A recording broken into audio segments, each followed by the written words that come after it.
Nico, vamos a grabar. A ver, está grabando.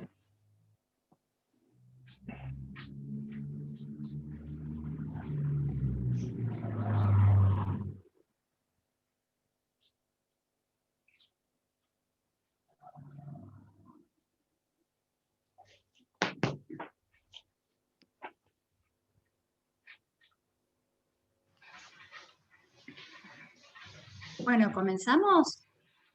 Vale. Sí, sí. Dale. Bueno, entonces hoy tenemos el placer de escuchar a Greta Stecher, que es miembro de la escuela, analista. Bueno, Greta es responsable del departamento de psicoanálisis de psicoanálisis y filosofía del pensamiento contemporáneo junto con Claudia Moya. Y también es la editora de la revista Consecuencias, ¿sí? Así que bueno, Greta, te escuchamos. Bueno, gracias. ¿Cómo andan? Bienvenidos en este día de lluvia. Bueno, titulé esta presentación, ¿se escucha bien ahí?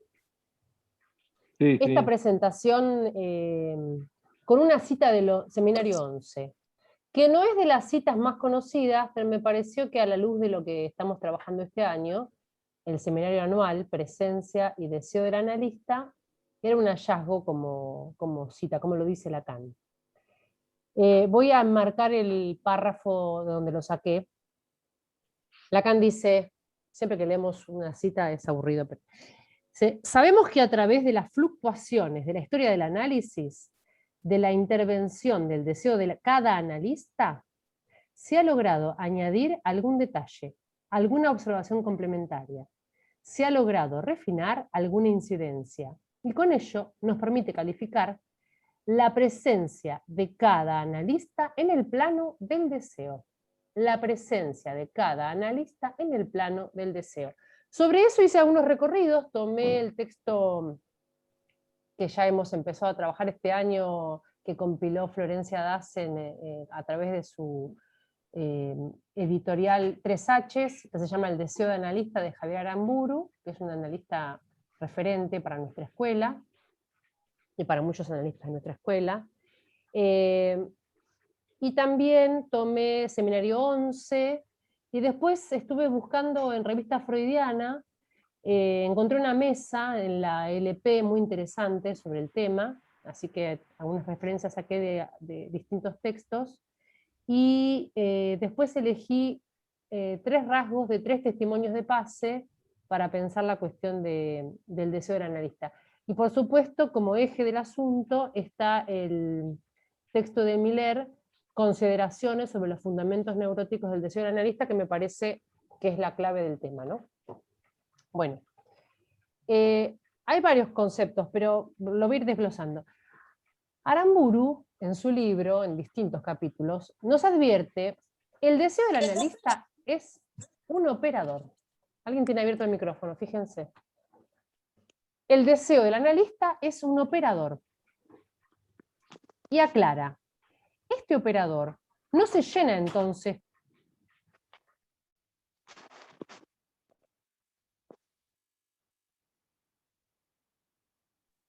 Estás muteada, Greta.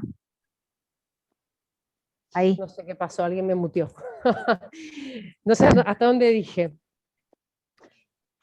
Aramburu nos advierte que el deseo del analista es un operador. Este operador no se llena entonces, dice Aramburu, con el deseo particular de unos o de otros. Es lo que resta, más allá de los deseos de cada analista. Y esto del deseo del analista no es sin la diferencia de cada uno con el otro. El deseo del analista, dice Aramburu, es el deseo de interrogar a la causa de deseo. Encuentro ahí la clave para pensar el peso de la función del deseo del analista. Me parece que hay que orientarse por esta clave que ubica Aramburu, que es el tema de la diferencia, del uno por uno. Este uno por uno que siempre advierte que no hay que extraviarse en la particularidad de cada deseo, sino que hay que dejarlo funcionar como operador. Ahora lo vamos a ir viendo con algunos ejemplos. Una de las cosas más importantes es ubicar, y creo que eso lo tenemos más o menos recorrido todos, que no hay de ninguna manera un ser del analista, ni tampoco hay un para todos. En Sutilezas, Miller dice, el acto analítico depende y compete al deseo del analista. Porque el acto analítico no es del orden de un hacer. Que se llame acto no quiere decir que es del orden de un hacer. Consiste en la suspensión de cualquier demanda por parte del analista, en la suspensión de cualquier demanda de ser. Entonces, no es un hacer ni es un ser. Entonces, la primera conclusión anticipada que podemos obtener de esto es que el deseo del analista se trata de una función y que es un operador, y que no es una consistencia de ser. Es un lugar vacío que hay que poder sostener y habitar. Es un lugar vacío que hay que poder sostener y habitar. Vamos a ver de qué manera. Ahora, si se tratara simplemente de un lugar vacío a la ligera, podríamos decir, bueno, todos los vacíos son iguales, pero no. Es un vacío que tiene ciertos bordes. Ahí nos vamos a ir acercando al fundamento neurótico. El vacío que recorta el lugar de cada analista de su función tiene una forma singular, un enforma, un borde propio singularísimo. Deme un segundo que voy a retar a mi hijo, un minutito.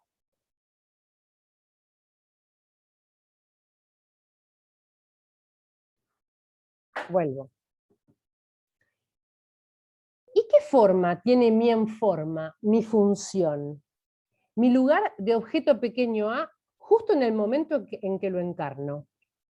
Esta es una pregunta fundamental y cada analista habría de espabilarse, de estar advertido de un momento a otro de su análisis acerca de ello. ¿Qué lugar tiene? ¿Qué forma tiene? Hay un artículo de Miller, como les decía antes, que se llama Consideraciones sobre los fundamentos neuróticos del deseo del analista, que está en Revista Freudiana y tiene acceso libre. Vieron que algunos artículos de Revista Freudiana hay que ser suscriptor y otros son de libre acceso. Este es un artículo breve que me parece insoslayable su lectura y además cada vez que vuelvo encuentro cosas diferentes. Una vez Graciela Broski en Callao, y esto lo había dicho yo hace como unos 10 años acá en el departamento también, pero me encanta lo que dijo, ella señaló que los fundamentos neuróticos no son el barro, algo que hay que soslayar o desdeñar, sino que justamente es donde hunde sus raíces nuestro deseo de analistas, que hay que estar advertido de nuestro fundamento neurótico. Y hay un texto que está publicado en Freudiana, de Graciela Broski, que se llama El brote amargo del bambú, que lo recomiendo, y ella se pregunta por qué fue desapareciendo con los años el concepto de deseo de analista, qué pasó con ese concepto. Y que ella incluso lo puso en cuestión porque dice, el analista, el deseo del analista, si no existe el analista, como no existe la mujer, ¿por qué esta idea de él? Le parecía siempre como un concepto complejo, no hay un universal para esa función. Y ella, como hipótesis de trabajo, dice que quizás habría que pensar que el deseo del analista fue sustituido por el concepto de discurso analítico.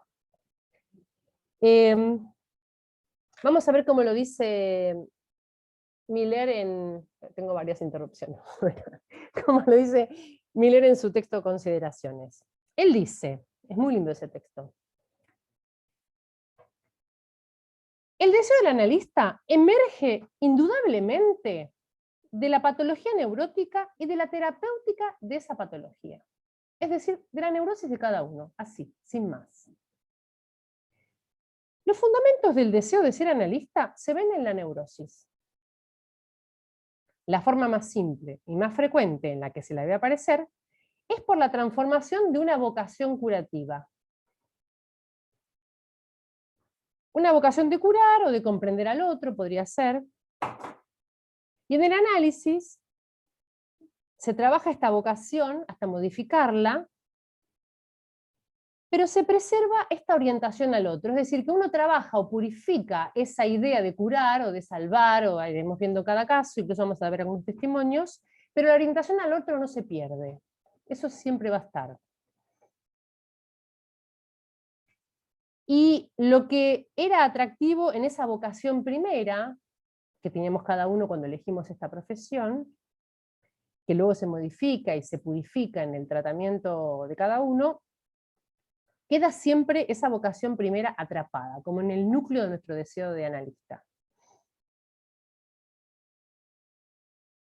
Y Miller dice que el deseo del analista es percibido con frecuencia a partir de un rasgo de excepción, que uno tendría que investigar en su análisis estos rasgos de excepción que cada uno atravesó. Por ejemplo, ser el único, el preferido, el deshonrado, el excluido, el extraordinario. Es decir, podemos trabajar desde la versión exaltada, dice Miller, hasta la versión paria, pero en el rasgo de excepción de cada uno está ese núcleo que de nuestro fundamento neurótico. ¿Voy bien o voy muy rápido, Mariana? ¿Bien? Bueno, está acá la cita de Miller, o el parafraseo que hice. Entonces, las razones neuróticas por las que cada uno de nosotros eligió ser analista, o en definitiva las razones que nos eligieron a nosotros, más allá de nuestra voluntad yoica, han de ser oportunamente exploradas en el seno de nuestros análisis. En sutilezas encuentro lo que sigue. El deseo del analista no tiene evidentemente nada que ver con el deseo de ser psicoanalista. El deseo de ser psicoanalista, en el fondo, siempre es un deseo de mala calidad. Es un tipo de deseo moneda falsa, dice Miller en Sutilezas. La idea de Lacan es que uno se vuelve analista porque no puede hacer otra cosa. Y una vez que estamos establecidos en la profesión, los analistas ya no piensan en qué nos convirtió en esto. Hay como una regla, un olvido del acto del que se ha surgido. Las razones neuróticas que nos ponen en este lugar son justamente los que nos dan la informa que decíamos antes de este vacío, la forma de nuestro semblante de objeto. Siempre es una cosa importante es que el deseo del analista es un deseo impuro. Impuro justamente porque está contaminado de nuestras marcas neuróticas. Aramburu dice, un deseo puro sería un deseo que se fundaría en desear el vacío. Y el vacío, a secas, es la falta, la muerte. Y el deseo del analista siempre está en relación a la clínica. En el seminario 11 ubica esto, Lacan, dice, el sujeto se ve causado como falta por el objeto A. Y al mismo tiempo, el objeto A viene a tapar la ansia. Es decir, que el objeto A funciona como causa de la división y como tapón, esas dos funciones del objeto. Eso lo tomo ahora porque después vamos a retomar otra cuestión. Y hay una diferencia importante que algo trabajó Mario la reunión pasada, que es diferenciar transferencia de deseo del analista. Eso está muy claro en el seminario 11. Vamos a hacer un pequeño repaso. Aramburu dice, no hay transferencia analítica desabonada del deseo del analista. Lacan es muy preciso en esto. La transferencia, como puesta en acto de la realidad sexual del inconsciente, la definición Princeps del seminario 11, engaña. ¿Por qué engaña la transferencia? Porque aparta la demanda de la pulsión. Y el sujeto analizante, en la transferencia, llama a su analista a encarnar el ideal. Esto se escucha todo el tiempo, como los analizantes hablan de su analista, incluso los analizantes analistas, en un estado de idealización. Eso es un problema, ¿no? Cuando hablan de su analista idealizadamente. Todos lo hacemos, pero hay que tener cuidado con eso. Y ese es un efecto de la engañifa de la transferencia. Empujar a querer que el analista encarne el ideal. Hay que estar todo el tiempo advertido de que no se trata de eso y el analista operar sobre esa función. Y de hecho, Lacan dice en el seminario 11 que el extremo de esa engañifa es justamente la hipnosis, donde quedan superpuestos el objeto A y el ideal. ¿Y cómo se diferencia el psicoanálisis de la sugestión hipnótica? El mecanismo fundamental de la operación analítica es mantener distancia entre ideal y objeto. Si la transferencia aparta la pulsión de la demanda, el deseo del analista vuelve a llevar la demanda a la pulsión. El deseo del analista aísla el objeto A y lo sitúa a la mayor distancia posible del ideal. Por eso el analista tiene que despojarse del ropaje del ideal y servir de soporte al objeto A separador. Estamos repasando cuestiones del 11 que Mario ya algo citó la semana pasada, hace 15 días. El analista encarna al hipnotizado. ¿Por qué? Porque está en el lugar del objeto. El deseo del analista siempre es una X, no tiende a la identificación, sino justamente lo contrario. Es el deseo de obtener la diferencia absoluta. ¿Cuál diferencia? Separar objeto A e ideal. Esto que decíamos antes.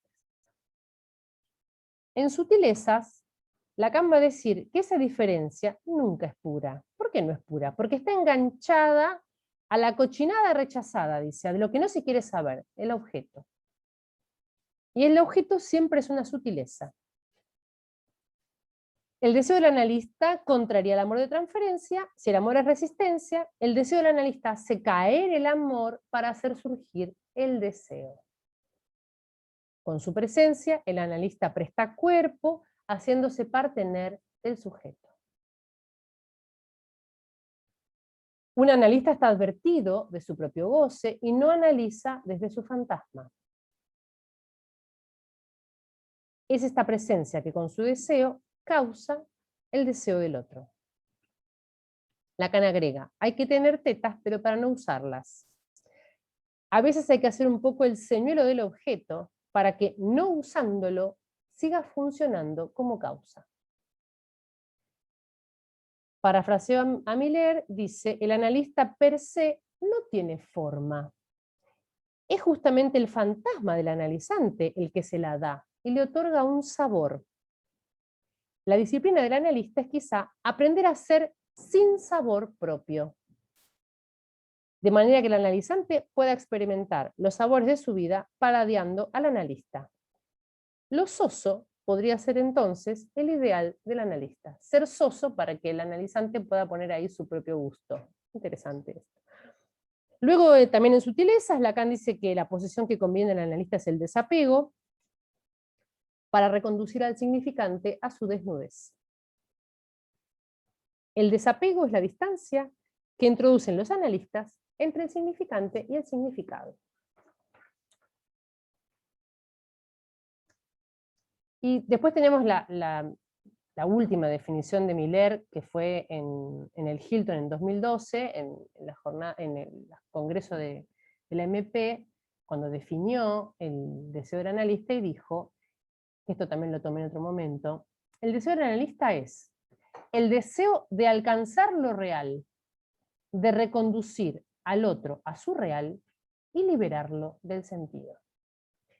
Esa es la definición última de Miller respecto del deseo del analista. Alcanzar lo real, reducir al otro a su real y liberarlo del sentido. Sobre esto les recomiendo que vayan a leer Las veladas del pase de la LP en 2013, hay varios textos, uno de los más interesantes es el de Guy Briol, donde él retoma esta definición de Miller. No lo voy a recorrer todo, voy a tomar dos cuestiones nada más, pero recomiendo su lectura. Guy Briol ubica que el deseo del analista no se programa. No es un quiero ser analista. Eso puede ser un proyecto que uno se ha formulado, pero ese querer ser no es el deseo del analista. Ese deseo singular es producto del análisis. Es ahí donde surge y se forja. Dirá también que se sitúa temporalmente en un momento en el trabajo del analizante, al haber deshecho las identificaciones narcisísticas, movilizando y desplazando las formaciones fantasmáticas, limando el querer curar. Es decir, en algún momento uno se tiene que preguntar qué hay de eso en cada uno y trabajarlo. Ha conducido al analizante a este borrado de sí mismo que se le supone para poder ocupar ese lugar. Esto es fundamental. Por eso se trata de despojar ese narcisismo. Hay que haber un borrado de sí mismo para poder ocupar ese lugar. El análisis moviliza el deseo en su articulación al fantasma. Su atravesamiento en el análisis consigue su reducción, el atravesamiento fantasmático. Me parece fundamental este texto de Guibrol, que solo les tomé este rasgo, pero lo recomiendo, me parece un texto muy importante.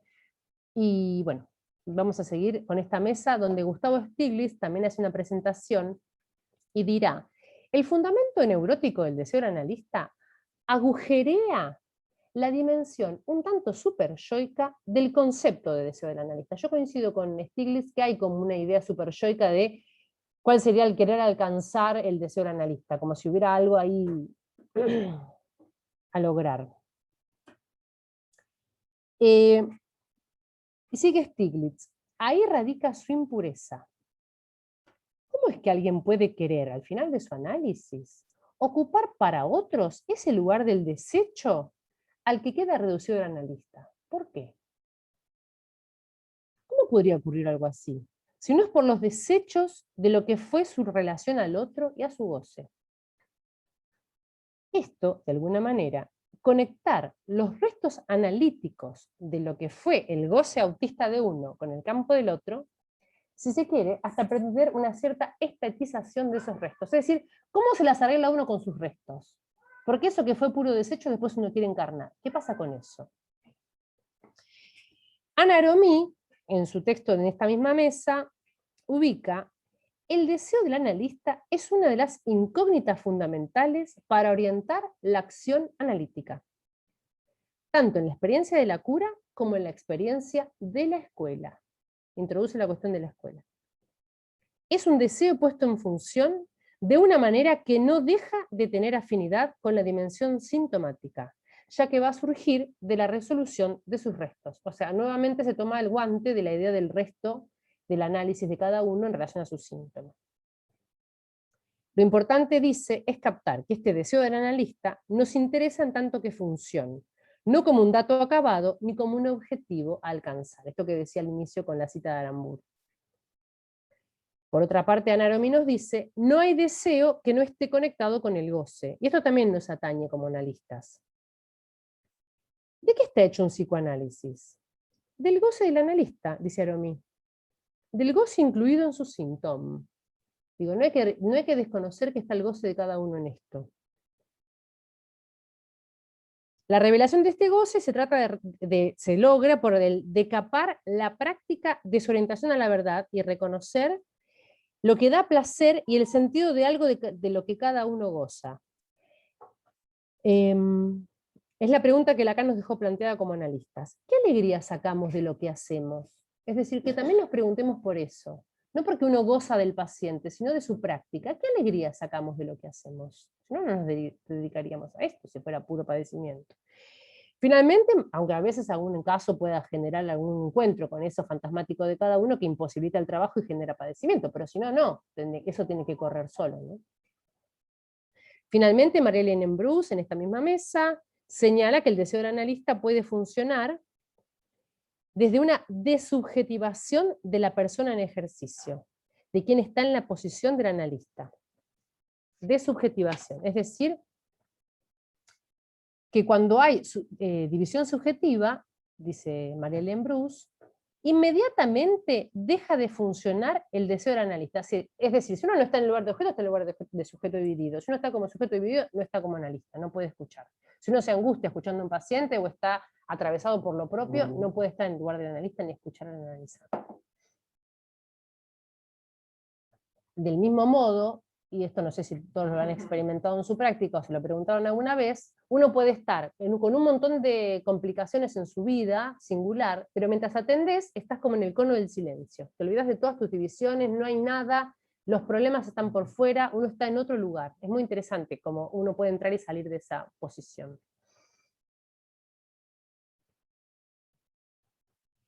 Dice Marie-Hélène Bruce, la necesidad del análisis del analista tiene que ver con la separación. ¿Qué separación? Separarse de su división subjetiva. Uno no puede llamarse psicoanalista fuera del dispositivo. Es algo que atañe exclusivamente al dispositivo. Y finalmente Marie-Hélène Bruce habla del estilo de cada analista, que esto también es un tema que toma mucho Gorostiza. Tenemos un estilo, cada uno de nosotros, un rasgo propio. Un rasgo que nos viene del goce de palabra que teníamos, que fue analizado y del que algo nos queda. Algo nos queda y persiste como en estilo de cada uno al analizar. Y también cuando uno elige un colega para derivarlo a un paciente, también piensa en el estilo, si va a combinar con. Después no se sabe, porque uno puede ser Jacques Miller y no combinar con el paciente, claramente. Pero algo del estilo decanta para que alguien, por ejemplo, seleccione un colega para una derivación o no, porque nos parece que va a ir con ese analizante. Propongo, continúa Marie-Hélène Bruce como hipótesis, si se puede elevar un elemento de resto sintomático a la dignidad de un estilo. Eso que se decantó como resto, emerja como el estilo de cada uno. Eso me parece una preciosidad. Todos esos textos que están en esa freudiana se los recomiendo porque me parecen una preciosidad, empezando con el de Guy. Y dice que ese es un elemento de real, de la tarea de cada uno. Algo del estilo de Lacan, dice Marie-Hélène Bruce, era el suspiro. Y para cerrar, ya los quemé porque les hablé de muchas cosas, voy a tomar 3 testimonios, pero nada más el rasgo del elemento del fundamento neurótico del deseo del analista. Cookie Mildiner, Luis Tudanka y Graciela Brodsky. Cookie Mildiner tuvo 3 analistas. Del segundo dice: el deseo de ese analista, que les voy a contar que es Aramburu, me orientó. Fue un análisis breve que ella tuvo, pero ella ubica la importancia de ese análisis. Su dignidad me quedó marcada como ejemplo. Y ella señala de sí misma: el espiar con los oídos diálogos de otros, el espiar con los oídos diálogos de otros. Lo nombra como su fundamento neurótico del deseo del analista. Ella extrae de su análisis ese punto. Está el goce del secreto, la clandestinidad, la creencia de que si habla, la matan. Estas son cuestiones que ella extrae de su análisis. Cada vez que ella hablaba, temía que eso se escapara. Por eso dice que una defensa bastante efectiva en su vida fue la lectura y el estudio, para poder callar. Pero ella ubica su fundamento neurótico del deseo del analista, el espiar con los oídos diálogos de otros. Después hay una elaboración que hace para que eso no se transforme en un puro goce al analizar. Pero eso es interesante. Luis Tudanka ubica su rasgo de excepción, ser único. Su apartarse de la clase, distinguirse de los demás, condensados en el fantasma de hacerse rechazar. No voy a tomar todo el recorrido muy fino que hace Luis Tudanka, pero él habla de su fundamento neurótico del deseo del analista en un pasaje del rasgo de excepción al imposible de hacerse rechazar porque no es eso.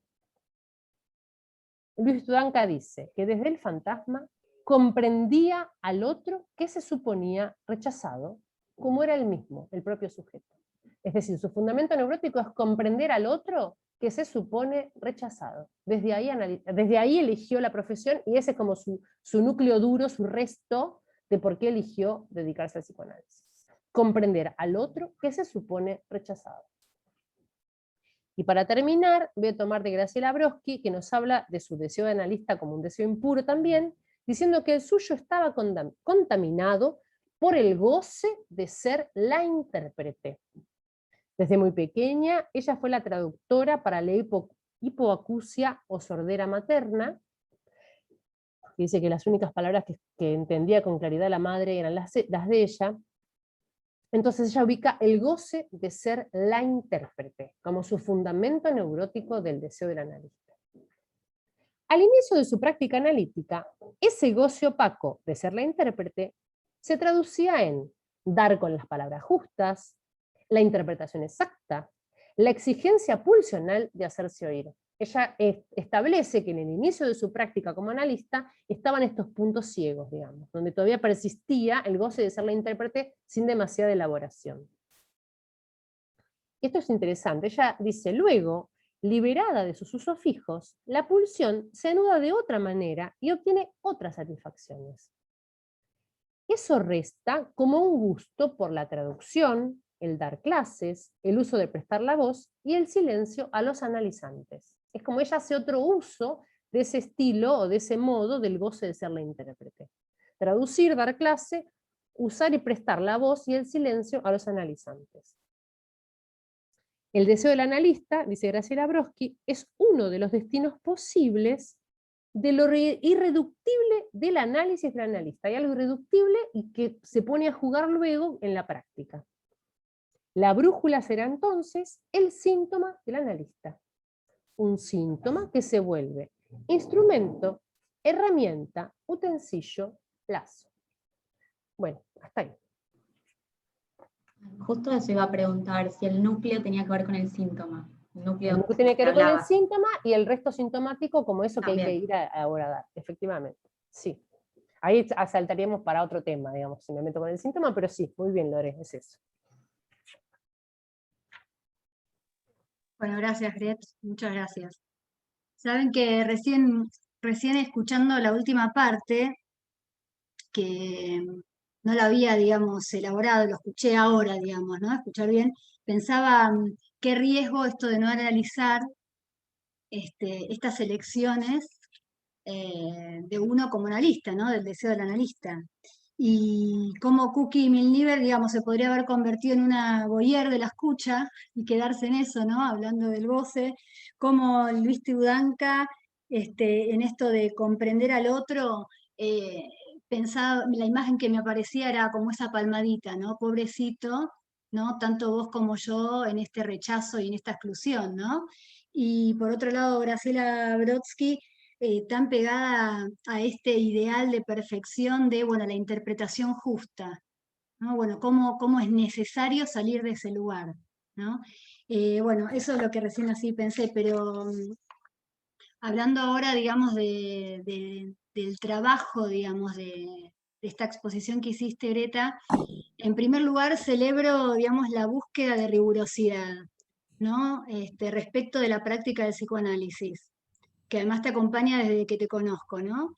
Que nada tiene que ver con rigidez, esta rigurosidad, sino al contrario, digamos, en esto de sostener una posición analítica, la neutralidad del analista, que permite justamente al analista, esto de que vos decías de sin sabor propio, ¿no? Esto es sin poner en juego su propio fantasma, que tome la forma, pero la del fantasma del analizante, ¿no? No propio. Entonces esta búsqueda, Greta, esta preocupación, si quieren, por una ética, entonces, del psicoanálisis, es porque este operador, digamos, del analista, del deseo del analista, perdón, no es sin distanciarse, ¿no? Sin la tentación de los efectos del poder sugestivo, ¿no? Que ya no sería analista nombrado, ¿no? Que un terapeuta puede ejercer sobre el analizante. Entonces, por un lado, el acto analítico, ante todo, consiste, ¿no? En la suspensión de cualquier demanda por parte del analista, marca Greta, ¿no? Que dice Miller, en la suspensión de cualquier demanda de ser, ¿no? Escribe Greta, que lo dice en sutilezas Miller. Esto es, continúo con la cita de Miller, ¿no? En esta demanda de ser, la suspensión de cualquier demanda de ser. O sea, no se les pide a quienes, a los analizantes, no se les pide ser inteligentes, no se les pide siquiera ser verídicos, dice Miller, no se les pide ser buenos, solo se les pide hablar de lo que se les pasa por la cabeza, ¿no? Tampoco el analista se propone como un ejemplo a seguir. Y el deseo, entonces esto sería el acto analítico. Y el deseo del analista no es ajustarlos no es hacerles el bien, sino obtener lo más singular de lo que constituye su ser. ¿Sí? Entonces ahí dice Miller, yo soy esto que no está bien, sería, ¿no? Que no es como los demás, que no apruebo, pero ¿qué es esto? ¿No? Soy esto. Entonces, como dice Greta, no hay un ser del analista, ni un analista que demande determinado ser del analizante, ¿no? En tal caso será lo más singular del analizante, pero no es una demanda del analista de determinado ser, ¿no? No es la expectativa del analista. Y a esto quiero compartirles un ejemplo que justamente dista de lo que pensamos como deseo del analista, que lo encontré así de manera contingente, donde marca una posición muy diferente, ¿no? Es un prólogo de un libro que salió recientemente, y que lo interesante es que dicho prólogo lo escribe el analista del autor del libro, de la autora del libro, ¿no? Y dice lo siguiente: cuando terminé de leer de un modo entusiasta este libro de la persona que escribe el libro, sentí que se confirmaban mis expectativas, que aclaro eran exigentes, respecto de todo lo que volcó en él. ¿No? Bueno, las expectativas del analista se vieron satisfechas por el... no me sale ahora la palabra. Bueno, lo que escribió, digamos, el analizante ahí. No me sale, ahora le voy a decir. Por el Por producto, bastante. decís. Sí, sí, sí. Bueno, y estas preguntas fundamentales, digamos, que hace Greta: ¿qué forma tiene mi enforma, ¿no? ¿Qué forma tiene mi enforma de mi función, ¿no? Justo en el momento en que encarno esa función. Son cuestiones que retornan o que nunca se fueron y que resulta importante reinterrogarlas una vez más. Y lo pienso en Greta porque recordé, cuando te escuchaba, Greta, que vos presentaste hace muchos años un trabajo que se tituló Silencio y Discurso, o cómo el deseo del analista vitaliza la posición de semblante de objeto. Tomabas algunas de estas cuestiones, pero te referías, digamos, una vez más a esto que yo digo de la ética, ¿no? De la neutralidad del analista, como interrogándote una y otra vez eso. Qué título pretencioso, por otra parte, mirá vos, no me acordaba. Bueno, el título era Silencio y Discurso y el otro era el subtítulo, podríamos decir. Y vos decías acá algo de la abstinencia, ¿no? Y la neutralidad analítica. Mantener la distancia entre la abstinencia como indicación ética irrecusable y la neutralidad analítica como una posición, decías, que admite vacilaciones calculadas en la intervención. O sea que esto es algo que evidentemente es un punto, bueno, fundamental para todos, pero que te interroga permanentemente, ¿no? Y bueno, para terminar, pensaba esto, que es un poco haciendo como un raconto de todo lo escuchado, y remarco por ahí el recorrido, digamos, el recorrido de todos estos significantes, digamos, ¿no? Porque sí, a ver si me siguen y me ayudan en esto. Si el acto analítico depende, ¿no? Y compete, pero depende al deseo del analista, ¿no? Dice Miller en Sutileza. Y el deseo del analista implica no funcionar en el dispositivo como parte del inconsciente, en el dispositivo, por fuera de él no sería analista, dice Malene Bruce. Esto es relacionado con implica o es necesariamente un cierto vaciamiento, ¿no? Del lado del sujeto barrado, como decías vos, Greta. Ahora, ese vaciamiento implica haber deshecho las identificaciones narcisistas, y es muy loco porque había marcado del texto de Guibriol lo que acabas de decir, yo no había leído esa parte, justo esto, ¿no? El desecho, haber deshecho las identificaciones narcisistas, movilizado y desplazado las formaciones fantasmáticas, limado el querer curar, ¿no? Ha conducido entonces al analizante ese borrado de sí mismo que se le supone para poder ocupar ese lugar. O sea, acto analítico depende del deseo analista no es sin todo esto, ¿no? Y no es sin amor este sujeto barrado, y no es sin un resto, ¿no? Y no es sin un resto que, como dice Marilyn Bruce, ¿en dónde lo podemos pescar? Bueno, en la intención del pase, en el pedido de pase, ¿no? Y en este estilo, que me pareció algo genial, ¿no? Cómo de un resto lo eleva a la dignidad de un estilo.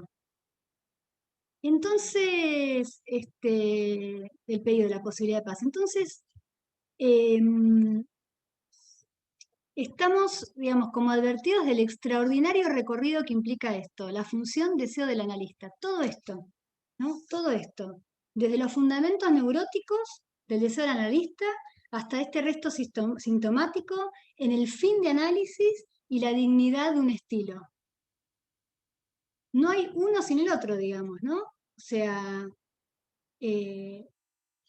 no habría acto analítico sin, esa es la pregunta, no habría acto analítico sin deseo del analista y no hay deseo del analista sin fin de análisis.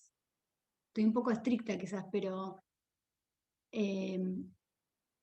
bueno, eso. Digo, Qué buen comentario, Mar, excelente. Entendí más yo mi texto No a partir sé. de tu extracción que antes. ¿Sí? ¿Te parece? Yo Re. por eso digo ayuden, porque no sé si hay algo de eso que me está dando vuelta en realidad. No sé si Muy lo bueno. explico. No sé. Bueno, hasta acá llego porque es más que nada para ver qué dice. ¿Qué dicen de esto?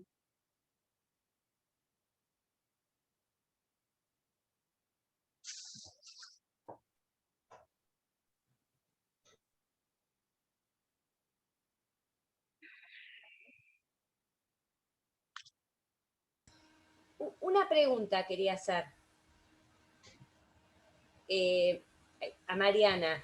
Algo de esto que comentaste, de este prólogo que comentó, o sea, que lo escribió el analista del libro de su analizante. Cuando él dice, o no, el analista, ¿no? Las expectativas fueron satisfechas. ¿Se refieren a las expectativas que tenía de su analizante, como analizante, o a las expectativas? Mis expectativas, dice. Claro, pero como lector de ese libro o como analizante de ese analizante que escribió el libro. No dice más nada. Me parece un poco... Está bien, podría ser, uno puede decir, bueno, está hablando del libro. Porque si el analista se define no por fuera del dispositivo, no sería el analista el que está escribiendo el prólogo. Sí, tenés razón. Igual es medio particular, no sabría qué pensarlo, ¿eh? Es medio peligroso. Un igual, ¿no? analista Me que surgió le escriba el esto, por prólogo. eso. Me quedé pensando en esto del analista, no es por fuera del dispositivo. Bueno, ¿quién habla, no? Sí, Obviamente bueno, no es un lector cualquiera, ni un comentario cualquiera. no, y además está en el prólogo del libro. Exacto, Por no ser viene de cualquier lugar, analista, pero no por otra cosa, porque el libro es un libro de política. sí, no sé. No sé, es para una línea pensarlo, no fina, sé. sí. A mí me llamó mucha atención, no sé qué opinan los demás. A mí es verdad, no es un análisis, no es dentro de su análisis. Pero mis expectativas me pareció como, wow. Mauricio, ¿vos dijiste algo? Ah, no, pensé que había. Los Yo creo que estuve... los fundamentos neuróticos de mi práctica me llevan a querer saber quién es el autor del libro y de ese prólogo. Aunque devele los fundamentos neuróticos de mi práctica, si no lo quieres decir, después... Sí, lo digo porque es público. Es el libro de Vidal y el psicoanalista es Abadi, que es muy conocido. Yo no sabía eso, ¿eh? En realidad primero leí, lo que leí fue ¿Pero qué Vidal? ¿José Vidal? No creo. María Eugenia. María Eugenia. Bueno. No, igual yo no leí el libro, pero sí leí, lo que a mí me llamó la atención es que leí. El analista escribió esto, digo, ¿de qué? ¿De dónde? Y ahí empecé, ¿del libro de qué? ¿De Vidal? ¿Cómo que escribió eso el analista? Fue al revés, ¿no? No es que me puse a leer el libro y dije, uy, No era José llamó mucho la Vidal, era atención. José Abadi, bueno. Sí, podría haber sido cualquier libro en realidad. Yo igual tenía una pregunta seria. A ver, dale. No, bueno, me gustó mucho el trabajo de Greta, como siempre, que es tan detallista, tan minuciosa, y el comentario de Mariana. A mí se me presenta un obstáculo que por ahí, Greta, vos me lo podés aclarar, o entre todos, ¿no?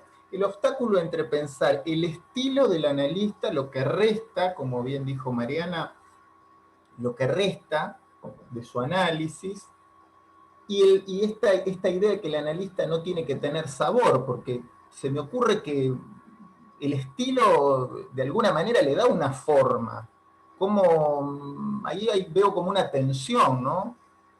cómo no hacer que el estilo se transmita de alguna manera, ¿no? Este sin forma que tiene que tener el analista para que el analizante lo saboree, ¿no? Ahí no encuentro un obstáculo. Son las dos cosas para mí, Mauri. O sea, me parece que está muy bien la pregunta, me parece que va al núcleo del texto.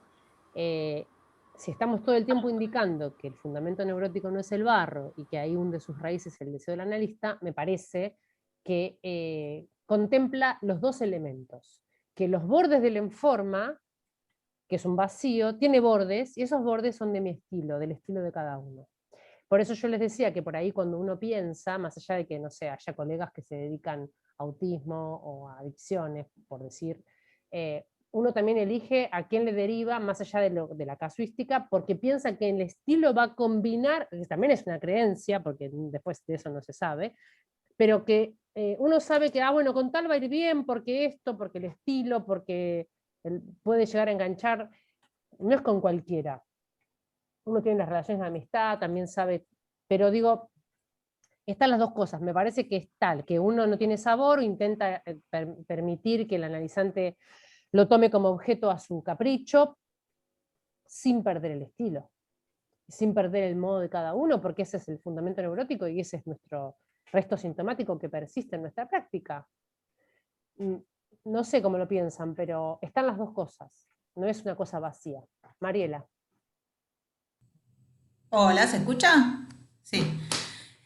Bueno, gracias. Los dos trabajos espectaculares, me encantaron. La verdad que me hicieron pensar una serie de cosas.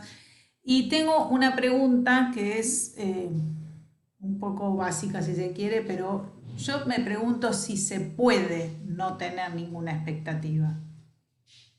Si esto es algo realmente posible, o si por el contrario, como decimos que no operamos con nuestro fantasma, si simplemente podemos dejar nuestra expectativa de lado. Es decir,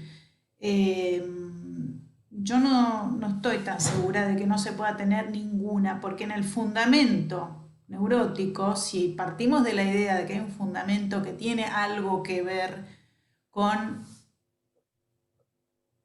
algo con el otro, ayudarlo en su sufrimiento, algo relacionado con esa sensibilidad al sufrimiento psíquico del otro. A mí me parece que la expectativa va a estar. Es decir, lo que sí me parece importante es que esté trabajada esa expectativa, realmente trabajada, porque si no, uno anda salvajemente imponiendo, digamos, ideales, no sé, sugestionando a la gente. Eso lo entiendo, pero que no haya ninguna, me parece como que se vuelve como un poco ideal también. Eso por un lado. Y lo otro tiene algo que ver con lo del estilo que recién mencionaba Mauricio. Me parece que el estilo es algo que se va como encontrando, se va puliendo de algún modo también. Se va, digamos, alcanzando algo del estilo, como el estilo de un escritor. Y me parece que eso que dijiste vos, Greta, yo estoy de acuerdo. O sea, yo también cuando derivo, por ejemplo, pienso... no, digamos, quién es más mi amigo, para derivarle. Pienso, ¿con quién puede ir mejor esta persona con este problema que tiene? Y se me arma algo de eso, según el estilo de a quién me parece que...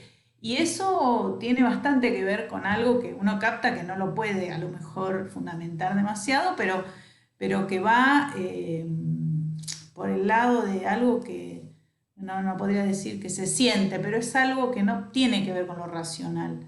Digamos, hay algo ahí que me parece que iría bien con esta persona, por ejemplo. Y bueno, y por ahí uno la pega, ¿no? Tal cual, a veces se pega y a veces no. Bueno, a veces Y no. coincido con lo de no sé cómo decantó lo de la expectativa, cómo lo dijimos, pero está muy bien que lo señales para que no quede opaco ese punto. Uno no les desea el bien, pero sí. Digo, uno no quiere alcanzar un ideal, pero sí, uno no quiere que a los pacientes les vaya bien per se, porque no hay una idea de bien ni de mal, ni los juzga ni los moraliza, pero si más o menos se encaminan por la vida, pero sí, hay una expectativa de que más o menos se encaminen por la vida. Digo, ese también es un punto en tensión, como señalaba Mauricio hace un momento, también lo tomaría como un punto en tensión, esto que vos decís, Mariel, de la expectativa. porque Claro, no pero ahí, moralizamos. Sí. sí. No, ¿qué sería que se encaminen en la vida? No es una idea al menos previa, ni es un ser del analizante que uno piensa como mejor o peor, ¿no? Tendrá que ver con el sufrimiento del analizante, con el bien, ¿no?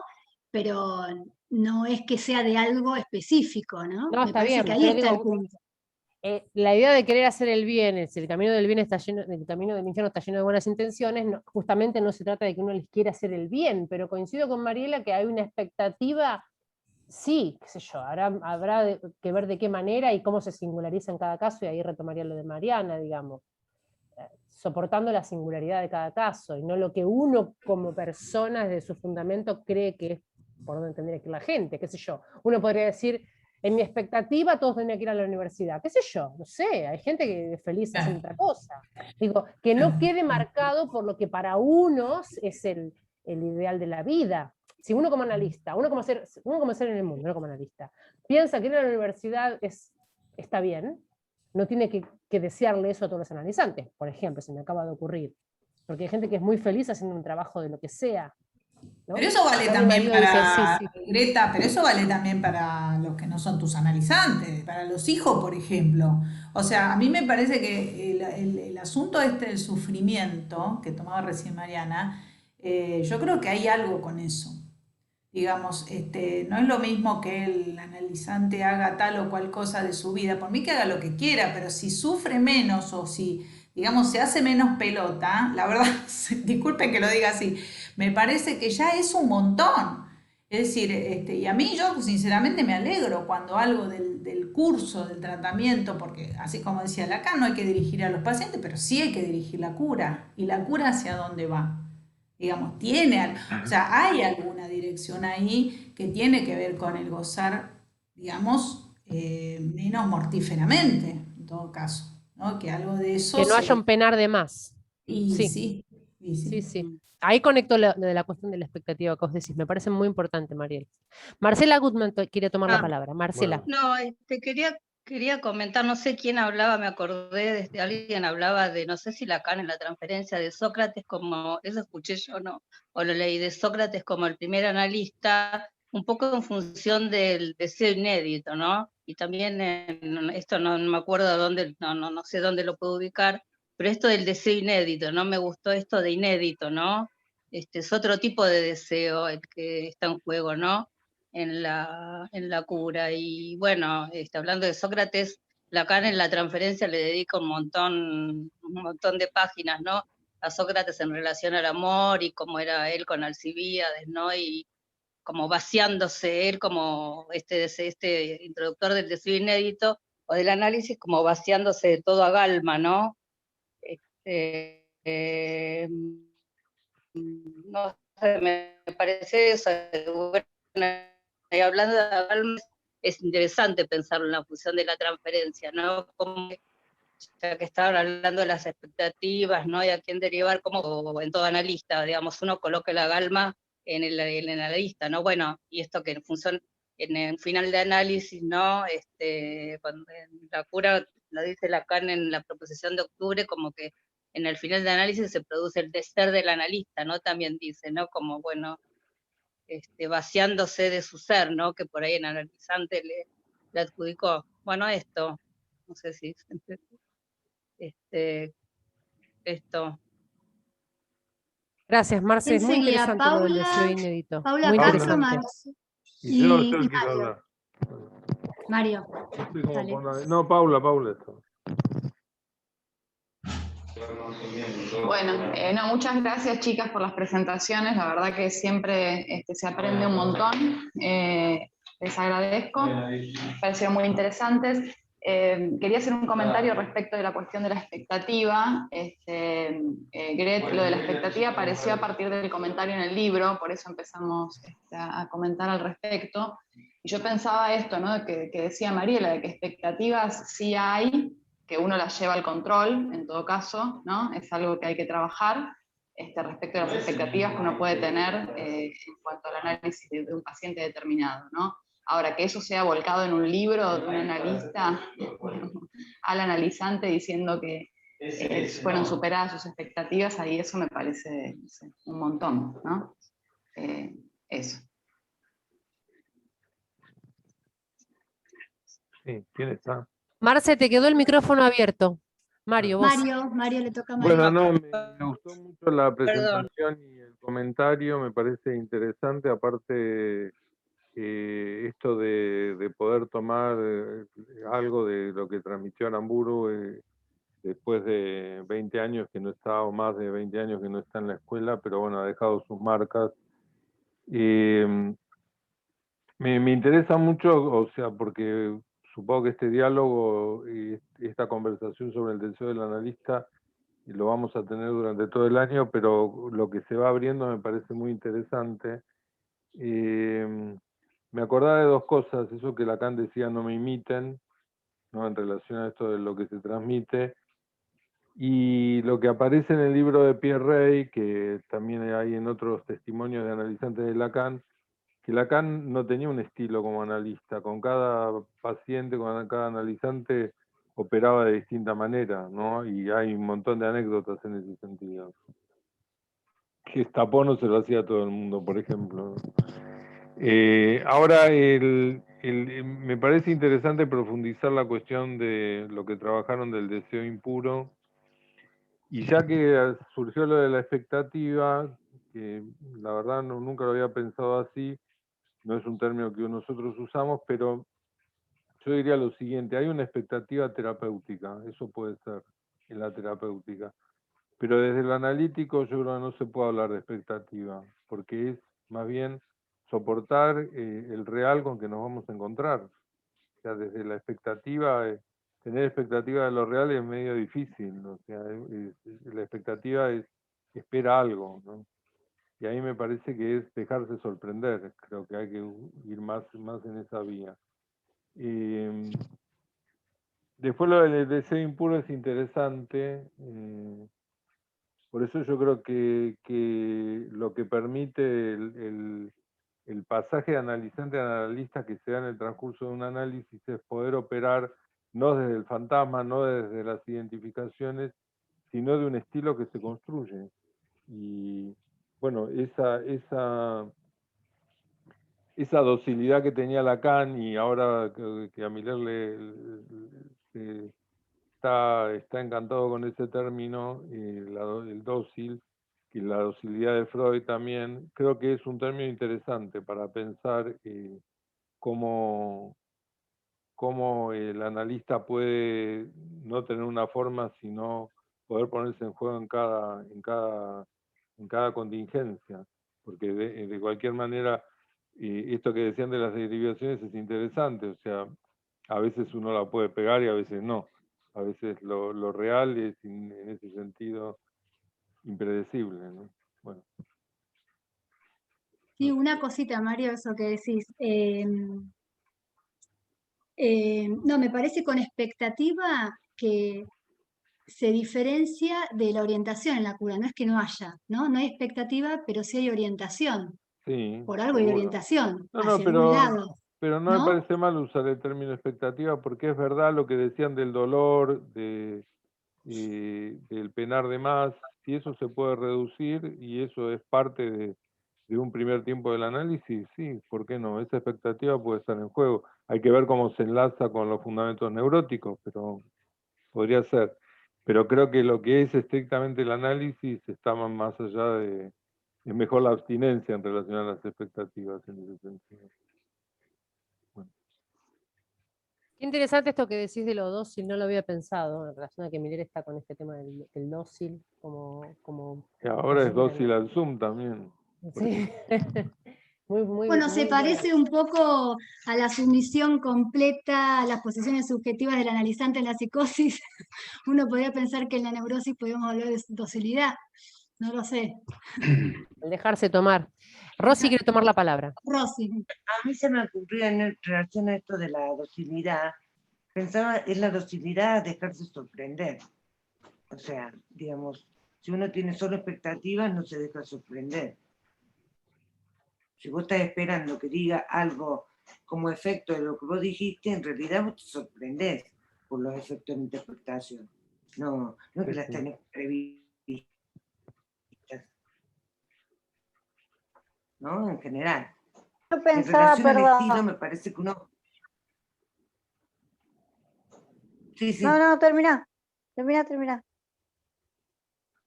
En relación al estilo, me parece que sí, tiene que ver con lo que uno va extrayendo de su propio análisis y cómo se las arregla con la vida también. O sea, es el estilo que uno tiene con la vida y lo va aplicando según cada caso, ¿no? O sea, no es algo estricto, digamos, uno lo va creando con cada paciente, no es cada caso y cada analista. Así lo pienso yo. Ya está, no sé quién quería hablar. Yo.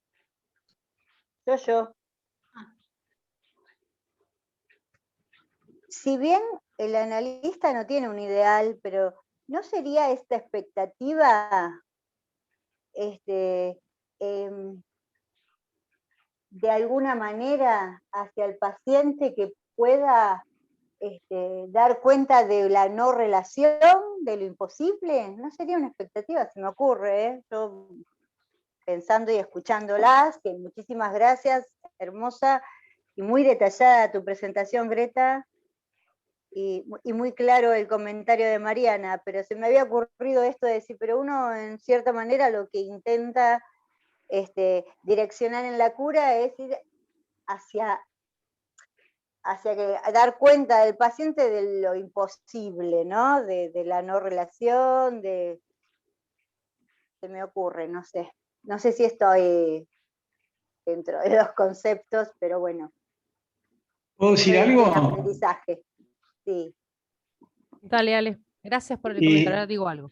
Sí, está bien lo que decís y creo que lo que Mariela también decía antes, creo que hay que diferenciar. Una cosa es el ideal de cada uno, ¿no? El ideal del yo, el lugar o el yo ideal, ¿no? Que cada uno pueda tener, que puede quedar como rasgos, si querés, como elementos de cada uno, ¿no? Que a uno lo constituye, uno tiene ideales.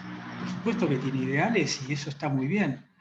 Como está muy bien, me parece, y esto lo digo, que un problema de la posición de los analistas, del deseo del analista, es salir de laburar, ¿no? Y convertirte en una especie de alguien que está más allá de la propia barradura subjetiva, digamos, ¿no? Que eso es un problema con los hijos, con los amigos, ¿no? Donde uno realmente ahí tiene que jugar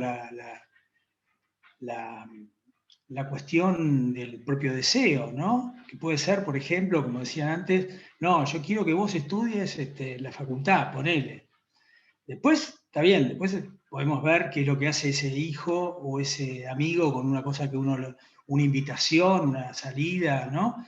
Pero el deseo de uno es fundamental que esté en la vida en general. Y en todo caso, una cosa curiosa que creo que Lacan va llegando y va arribando es este concepto de deseo analista que fue trabajado por varios analistas.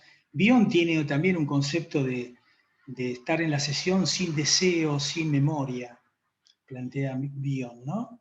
Es un analista muy interesante, un analista inglés, que Lacan lo conocía muy bien, ¿no? Y curiosamente cuando habla del deseo del analista, no sé si en algún momento lo nombra, porque debería nombrarlo porque lo conocía muy bien, y creo que se parece mucho, ¿no? Esta cuestión de... Pero eso es una posición muy estricta y muy distinto a lo que se llama las expectativas, que uno también tiene en un analista, como analista, pero que tiene que ver con el ideal no con el ideal de la cura, sino con la doctrina analítica, que me parece que es distinto al ideal de cada quien, digamos, ¿no?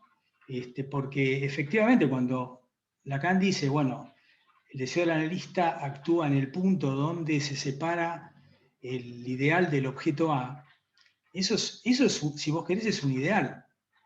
Es un punto teórico muy fuerte y muy determinante. Pero es un ideal, podemos ubicarlo dentro de la doctrina analítica, que no tiene nada que ver con el ideal de cada quien. Como después cada uno, digamos, es justamente separar el ideal de cada quien con el objeto, ¿no? Y eso me parece que es una doctrina, un lugar muy, muy fuerte. Y a mí me gustó mucho cuando lo leí por primera vez, porque me parecía que era como ubicar justo el punto donde hay que actuar, donde uno se separa del ideal del paciente, del ideal propio, y actúa sobre ese punto. Y después hay que ver cómo queda localizado ese objeto A, pero seguramente de otra manera. Lo mismo que el objeto en el fantasma, ¿no? O el objeto, o la identificación yoica que cae, ¿no?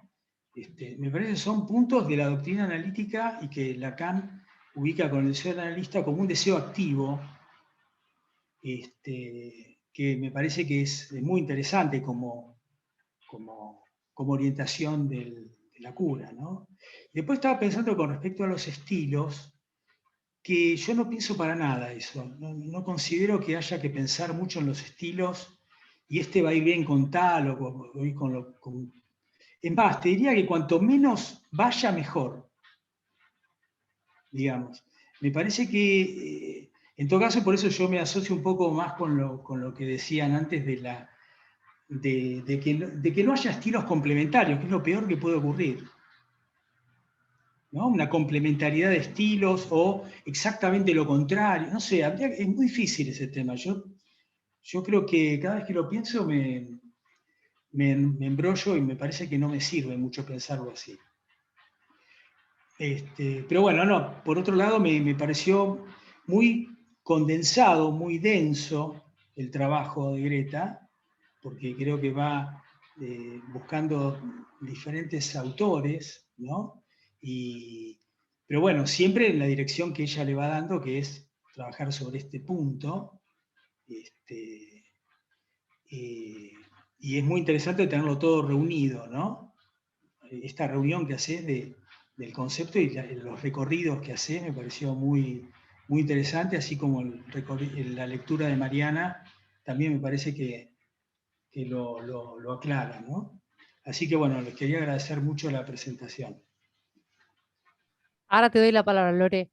Quería responderle a los dos. Me parece, bueno, Ale, tocas varios puntos, pero está bien. Ahí al principio señalabas el efecto de que uno pretenda ser analista por fuera del consultorio, ¿no? Cuando uno se quiere vaciar respecto de los hijos, no existe eso. O sea, los hijos necesitan que uno no se vacíe y que en algún punto le señale por algún lado cómo es la cosa y después ellos harán lo que puedan con eso, pero que también en algún punto también lo señalaba Mariela.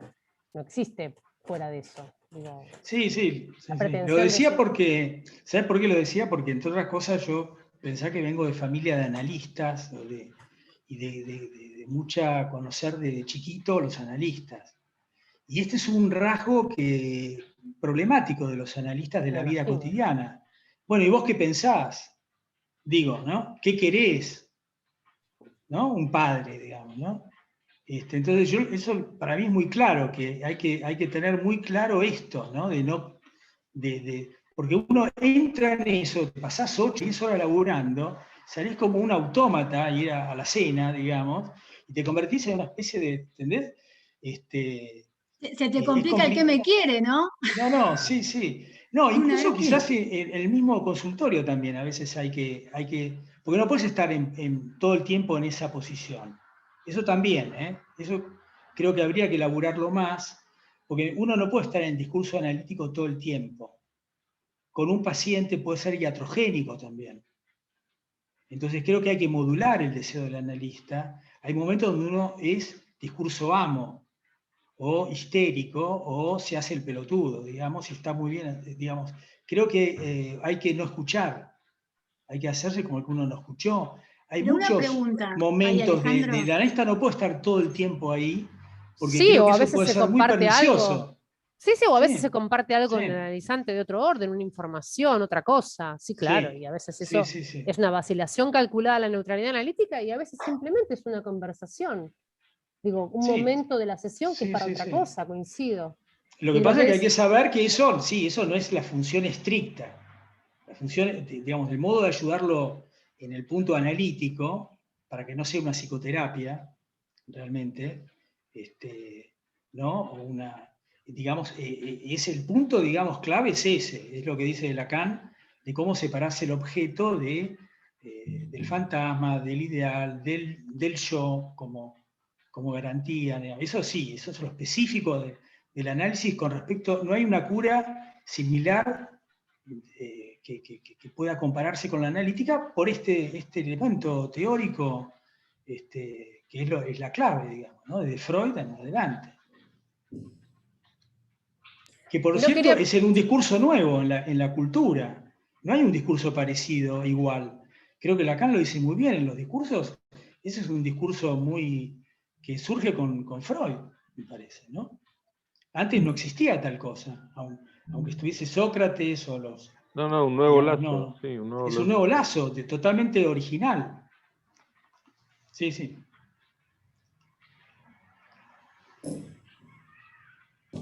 Ahí no veo una disyunción, digamos, como, viste que vos decís, Alejandro, bueno, hay momentos en que no es deseo del analista, no, es imposible sostener eso. Ahí me parece que se mezcla, no, hay que tocar lo que sería la neutralidad, ¿no? Que es el texto de Greta, por ahí Greta la podríamos juntar. Pero, digamos, me parece que hasta una charla, si querés, entre comillas, cuando está claro, digamos, cuál es la orientación, puede ser una charla que entra dentro de lo calculado, porque no hay posibilidad de que todo el tiempo sea esta cuestión estricta de la que hablamos. Aún pienso en esa anécdota que escuché de esta mujer que había vivido, que había sido analizante de Lacan, cuando él le toca la cara, uno puede decir, El ¿ahí qué es Gestapo que eso? dijo Mario recién, sí. Ah, lo dijo Mario recién, bueno, ¿qué es eso? ¿Qué es ese acto? ¿No hay eso del analista ahí? Digamos, ¿no? Un abrazo, Sí. como ha pasado con Miller.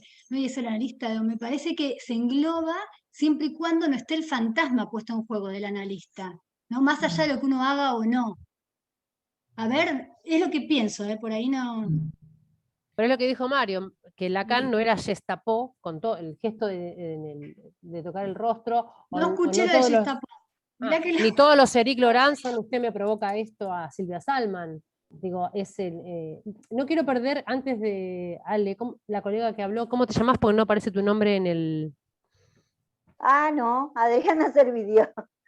Ah, Adri, Adriana ahí está. Servidio. Me salía familiar tu cara y no conectaba el nombre. Hola, Quiero tomar Mario. lo que Adri señalaba porque es valioso el tema de, ¿es un ideal o no es un ideal?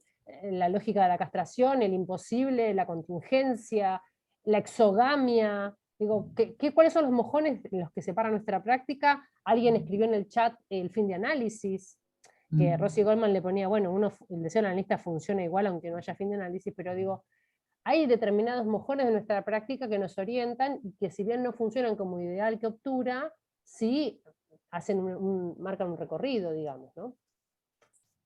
Gracias, Adri. Y quería hacer un comentario respecto... Ah, perdón, estaba Lorena antes, sí. ¿Puedo? Bueno, primero, muchas gracias por la presentación brillante de Greta y el comentario de Mariana también, muy, muy buenos los dos. No, solo que se me armó algo que por ahí es sutil y tal vez lo podemos sumar a la discusión, la diferencia entre deseo del analista y deseo de analista, ¿no? Se me ocurría algo de eso como está el deseo de ser analista, tal vez, cada vez y con cada paciente, y por ahí de una manera diferente con cada uno, y como decíamos, tal vez con un estilo diferente con cada uno, o con algo que se repite, y el deseo del analista, donde ahí también habría que hacer esta división que aparece como en relación a lo subjetivo del analista, y poder correrse de eso. Pero que el deseo del analista, bueno, habría que ver como en función de qué, si también está esta cuestión de las expectativas, y bueno, y la cuestión en relación a la presencia del analista. Pensaba también en esta época, en lo que nos pasa particularmente en esta época, donde hay muchas situaciones que viven los analizantes y que también vivimos los analistas, y bueno, y cómo sostener ahí cierta distancia, cómo seguir sosteniendo la distancia. Bueno, un poco eso era el comentario. Gracias, Lore. María, ibas a hablar.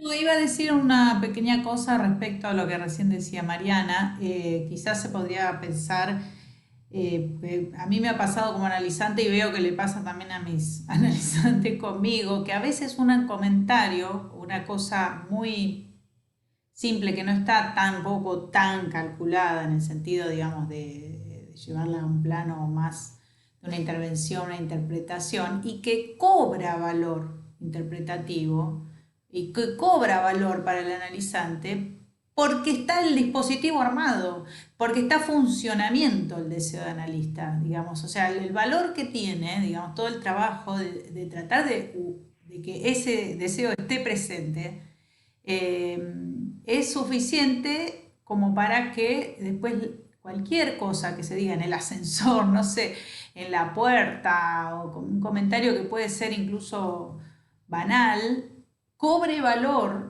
de intervención, aunque uno no lo haya, digamos, pensado de ese modo. Me parece que eso también es interesante, como que va más allá de lo que también podemos hacer nosotros, es decir, que el trabajo ya está hecho, digamos, ya está hecho, hay que hacerlo cada vez, porque tampoco es un trabajo que se hace y ya está, ¿sí? Digo, pero cuando ese vacío está produciéndose, a veces son pequeñeces que entran como en una vía interesante. ¿Cómo era esa frase de se analizan a pesar nuestro? ¿No? Efectivamente, hay algo que está puesto en marcha, el deseo del analista, y a pesar nuestro hay cosas que pasan.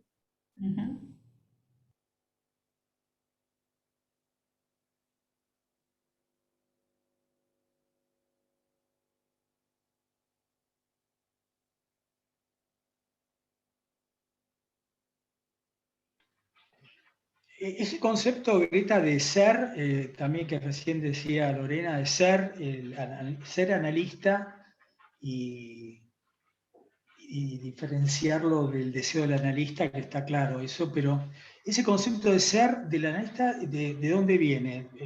¿Vos lo leíste en Lacan últimamente esto? Yo no lo recuerdo. Sí lo leí en Aramburu, leí con lo que trabaja sobre el ser del analista, que lo plantea como un obstáculo, ¿no? En el análisis, pero no me acuerdo si eso está en Lacan. No, yo no sé si es, tampoco. si una originalidad de Aramburu, digo, para pensarlo como... sí, bueno, Lacan trabaja en todo un tema que cuando trabaja sobre el ser, esa decisión entre el ser y el pensar, ¿no? Soy donde no pienso, cuando empiezo a pensar dejo de ser, caigo en la falta en ser, ¿no? Eso que es el cogito lacaniano, podríamos decir, tiene que ver con eso. Bueno, pero ahí... no sé cómo Aramburu creo que lo toma de ahí, pero me pareció que ese concepto en la transferencia como obstáculo, el ser analista, me pareció que tal vez sea de Aramburu eso. Mira, No en sutilezas está, Miller lo trabaja Claro. como el tipo de moneda falsa, que no hay un ser del analista y que eso sería un deseo de mala calidad, de la idea del ser. En el 11 no me lo acuerdo así, no quiere decir que no esté, pero la idea de que... Miller lo plantea ¿en dónde? En sutilezas. Sutilezas es... ¿De qué año es Sutilezas? Y seguramente posterior a... Después del 2000, creo. Posterior Pero por eso pero ser no sé del quién tuvo... analista, yo no creo 2008. que Lacan tome ese término, porque por eso que decía Greta de Miller, y toda la tradición de Lacan filosófica es un cuestionamiento a la metafísica y al ser. Claro, sí, pero el ser como obstáculo, sí, pero el ser como obstáculo, digo, ¿no? Lo que pasa es que me parece que la falta en ser, perdón, me parece que la falta en ser tiene que ver con eso. Con la falta en ser del propio analista te puedes llevar a buscarla, o sea, demandar al paciente que vos seas el analista. Entonces ahí te da un ser analista. Es una demanda narcisística, me parece. Sí, está bien. No, simplemente por curiosidad, a ver si lo tenían, como estuvo leyendo Greta esto y lo trajo a cuento, digamos. Yo lo leí en Aramburu, la verdad que no lo tenía ni siquiera me acordaba de Miller, de haberlo leído en Sutilezas. Pero Sutilezas es posterior además a lo que escribió, Sí. a la época en que escribió. Y del 2008 es, me acabo de fijar, Por del eso. 2008. Bueno, por ahí Miller lo leyó Aramburu. Eso seguro, seguramente. Sí, creo que sí, que lo leyó. ¿Sabían que Florencia Dassen hasta al final del cuatrimestre va a venir a hacer una relectura de Aramburu, ¿no? Ah. Está bien, le podemos preguntar. Sí, en lo que viene vamos a tener de invitadas 3 AE, que es Florencia Dassen, que fue AE en la época de los 90. Después Florencia Shanahan de Irlanda, que en realidad es argentina, pero bueno. Y Elena Levi Yeyati también van a estar este año acá en nuestro espacio. Así que todas estas cosas podemos Vamos a preguntárselos a ellas que sí, hicieron el podemos, recorrido. sí, o podemos polemizar un poco con eso. Ajá. Sí. No, lo que me quedó de Adriana, lo que decía de la imposibilidad de la relación sexual, y sí, Lacan ubica el fin del análisis como una demostración de lo imposible, pero bueno, yo no sé si, no me parece que la palabra sea expectativa, sino bueno, eso es parte del trabajo del análisis, ¿no? Sí, Expectativa tal cual, me creo suena que- a algo a alcanzar, o sea, alcanzó los objetivos, o sea, ¿no? Claro, sí, tal cual. Tampoco me cerraría la palabra expectativa, porque es como esperar no, a la espera de algo.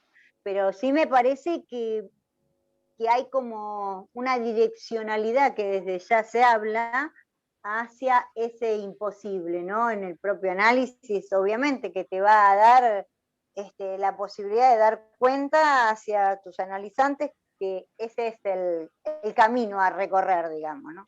Me ocurre. Sí, pero caminante no hay camino, ese es el problema. No, y además dice, ¿no? Que el deseo del analista no es sin deseo, porque acá dice, ¿no? ¿Deseo de qué? De obtener lo más singular de lo que constituye su ser, ¿no? El del analizante. O sea, no es que sin Claro. deseo, pero no es deseo ni Claro. hacer el bien, etcétera, Y etcétera. de obtener la diferencia absoluta. Eso, exactamente. Exacto.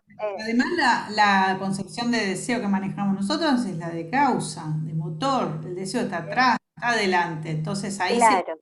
medio se contrapone con la idea de expectativa y objetivo, como decía recién Sí. Mario. No podemos Claro. confundir Es algo que causa empuja, con claro. meta. No hay Claro. zanahoria en el No, camino. claro. Está bien. Tal cual. Bueno, muy bien. Bueno. ¿Quién está la próxima? Yo presento Mariana. un caso Ah, y comenta Mauricio Beltrán. Sí. Muy bien. Bueno, gracias a todos y nos vemos en la presentación clínica de Mariana. Gracias. Gracias. Gracias a vos, Mariana. gracias. No, gracias. Muy bien. Gracias. Hasta la que viene. Gracias. Chao. Chao. Chao, chao. Chao.